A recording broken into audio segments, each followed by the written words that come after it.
बिस्मिल्लाहिर्रहमानिर्रहीम वस्सलातु वस्सलामु अला रसूलिल करीम। Math class 9 exercise 2.3 करने जा रहे हैं हम। Right each radical expression in exponential notation and each exponential expression in radical notation. Just हमने नोटेशन चेंज करनी है रेडिकल से उसमें एक्सपोनेंशियल में और एक्सपोनेंशियल से रेडिकल में, और कोई सिंप्लीफिकेशन नहीं करनी, कुछ नहीं करना, बस जस्ट जो है वो ये काम करना। तो पहले तो आपको एक्सपोनेंशियल फॉर्म का पता होना चाहिए कि एक्सपोनेंशियल फॉर्म क्या होती है। एक्सपोनेंशियल फॉर्म जो है वो या एक्सपोनेंशियल नोटेशन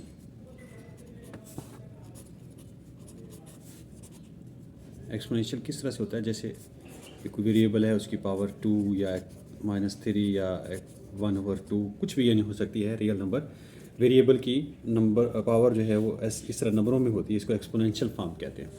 और रेडिकल फॉर्म किसे कहते हैं या रेडिकल नोटेशन किसे कहते हैं? रेडिकल नोटेशन ये होता है स्क्वायर रूट में, ठीक है। ये स्क्वायर रूट भी हो सकता है, क्यूब रूट भी हो सकता है, या कोई और रूट भी हो सकता है, ठीक है, फोर्थ रूट भी हो सकता है, ठीक है, इसको कहते हैं। तो अब हम देखते हैं एक्सरसाइज में 2.3 में हमारे पास क्या है। पार्ट 1 क्वेश्चन नंबर 1 पार्ट 1, इसकी जस्ट हमने नोटेशन चेंज करनी है। -64 और क्यूब रूट है ये जी। तो इसकी नोटेशन चेंज करने के लिए कुछ भी नहीं है, ख़ास काम -64 एज इट इज़ आ जाएगा और ये 3 आ जाएगा 1/3 की शक्ल में, क्योंकि ये क्यूब रूट है, छोटा सा 3 है और स्क्वायर रूट के ऊपर लिखा हुआ है, इसलिए ये 1/3 की शक्ल बन जाएगी। अगर यहाँ पर 4 होगा तो 1/4 बन जाएगा, यहाँ पर 5 होगा तो 1/5 बन जाएगा। ये अभी हमने जस्ट इसकी नोटेशन चेंज की। ये रेडिकल नोटेशन है और ये एक्सपोनेंशियल नोटेशन, ठीक है। नंबर 2 हमारे पास क्या है, 2⁵3/5। देखिए ये एक्सपोनेंशियल नोटेशन है।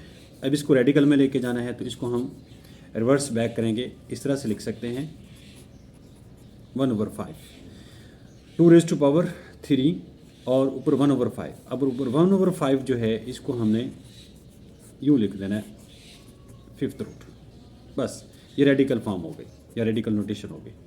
नंबर 3 में भी हमारे पास क्या है, -7⁵1/3, और इसको हम अगर लिखना चाहेंगे रेडिकल फॉर्म में तो रेडिकल नोटेशन ये बन गई। Very simple. जो 1 नंबर होगा ना उसको स्क्वायर रूट के साथ अटैच करके लिख देना, छोटा करके, बड़ा नहीं। y⁻²/-2/3, इसको हम यूँ भी लिख सकते हैं कि y⁻² और इसकी पावर 1/3, ठीक है, क्योंकि पावर पावर से मल्टीप्लाई होके वो बन जाती है। -2 को एज इट इज़ रहने दें, ठीक है, और इसके साथ ये 3 लगा दें, ये रेडिकल फॉर्म बन गई जी। क्वेश्चन नंबर 2 में हमारे पास क्या है, tell whether the following statements are true और फॉल्स। ये क्वेश्चन नंबर 2 में सिर्फ ट्रू फॉल्स का काम है, ठीक है, इसलिए बहुत आसान है, लेकिन फिर भी हम आपको करके बताएंगे कि किस तरह से होता है जी। 5⁻1/5 = √5, इज़ इट ट्रू और फॉल्स जी। तो अब ये एक्सपोनेंशियल नोटेशन है, एक्सपोनेंशियल नोटेशन को क्या होना चाहिए था, यानी हम इसको यूँ लिख सकते थे जी।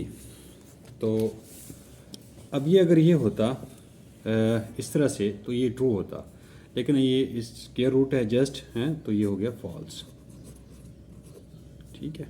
नंबर 2 हमारे पास क्या है, 2⁵2/3 = 4 क्यूब रूट। तो अब हम इसकी लेफ़्ट साइड को थोड़ा सा यानी करके देखेंगे, इसको हम यूँ भी लिख सकते हैं, ठीक है, और 2⁻2 को क्या लिख सकते हैं, 4, और इसकी पावर 1/3, और ये इसका क्यूब रूट ही बन जाता है, ठीक है, वही चीज़ बन जाती है। इसको हम एक्सपोनेंशियल को रेडिकल में चेंज करेंगे तो वही बन जाएगा। इसका मतलब ये है कि ये ट्रू है, ठीक है। नंबर 3 हमारे पास है 49 का स्क्वायर रूट = 7 आया हुआ, लेकिन 7 रूट है। अब हम देखते हैं कि इसमें कि 49 का स्क्वायर रूट तो हमारे पास ऑलरेडी वेल नोन है, वो तो 7 होता है, लेकिन ये क्या है, 7 है, 7 स्क्वायर रूट है, तो ये भी क्या है, फॉल्स, ठीक है। एंड लास्ट स्टेटमेंट है इसकी ट्रू और फॉल्स की, वो क्या है कि 27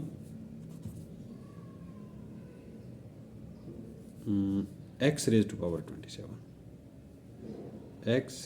पावर 27 और उसका cube root equal to x cube. तो हम ये लेफ़्ट साइड पे करके देखेंगे कि होता है कि नहीं होता। x रेज टू पावर 27 है और इसके साथ क्या है, ये क्यूब रूट को हम 1/3 लिख सकते हैं। और जब हम इसको मल्टीप्लाई करेंगे तो 27 मल्टीप्लाई बाय 1/3, तो ये कट के क्या आ जाएगा, 9 आ जाएगा। x रेज टू पावर 9 बन रहा है, ठीक है, जबकि इधर क्या है, x रेज टू पावर 3 है। तो ये क्या हो गई, स्टेटमेंट फॉल्स हो गई, क्योंकि इसमें ये चीज़ नहीं आ रही कि हम देखा कि इसमें रिज़ल्ट इक्वल नहीं आ रहा। जी जी, exercise 2.3 question number 3 first part है, क्यूब रूट ऑफ -125। जी, -125 को हम लिख सकते हैं -5 टाइम 5 नेगेटिव नंबर तीनों दफ़ा साथ ही है। अब 5 टाइम 5 का मतलब है 5 रेज टू पावर 3, ठीक है, और ओ उसकी एज अ होल पावर है 1/3, तो 3 और 1/3 कट जाएंगे, बाकी क्या बचेगा, -5 बचेगा। फिर हमने किया है फोर्थ रूट ऑफ 32, ये फोर्थ रूट कहलाता।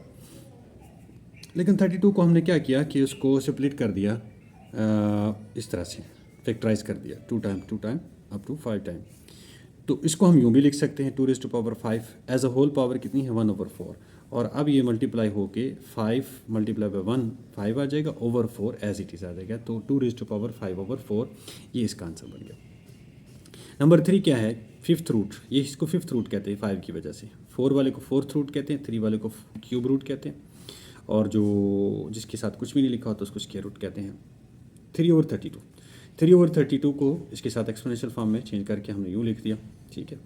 और फिर जो है 3 को अलग कर लिया, यानी मतलब इसकी जो एक्सपोनेंशियल वैल्यू है वो उसको अलग कर ली, और नीचे जो है हमने 32 को जैसे अभी किया था 32 को 2 रेज टू पावर 5 बना दिया, और ये स्प्लिट करके इसके साथ भी लिया। कोई भी एज अ होल नंबर जो होता है यानी फ्रैक्शन में, तो उस फ्रैक्शन की एज अ होल पावर सब पे यानी न्यूमिनेटर और डिनोमिनेटर दोनों के साथ लग जाती है। तो यहाँ हमने इसके साथ लगा दिया, लेकिन इसके साथ क्या हो गया कि ये कैंसिल हो गया, 5 से कैंसिल हो गया और नीचे 2 आ गया। और इस 3 के ऊपर जो ये एक्सपोनेंशियल फॉर्म है इसको दोबारा हम क्यूब रूट की उसकी रूट की फॉर्म में चेंज कर सकते हैं, तो ये इस तरह से बन गया, ये भी इसका आंसर होगा जी। और फिर जो है वो हम देखते हैं कि लास्ट इसमें है पार्ट, क्यूब रूट ऑफ -8/27। -8/27 को 1/3 पावर इसकी बना दी हमने, यानी एक्सपोनेंशियल फॉर्म बना दी। 8 को हम लिख सकते हैं 2 रेज टू पावर 3, तो ये क्या बन जाएगा, 27 क्या बन जाएगा 3 रेज टू पावर 3। और जब हम इसको स्प्लिट करेंगे तो क्या हो जाएगा, ये इसके साथ कट जाएगा, यानी ये एक्चुअली यूँ था, ठीक है। तो फाइनल क्या बनेगा, ये कट के इसका आंसर बन जाएगा -2/3। ये एक्सरसाइज 2.3 थी। नेक्स्ट वीडियो में इंशाल्लाह मिलते हैं।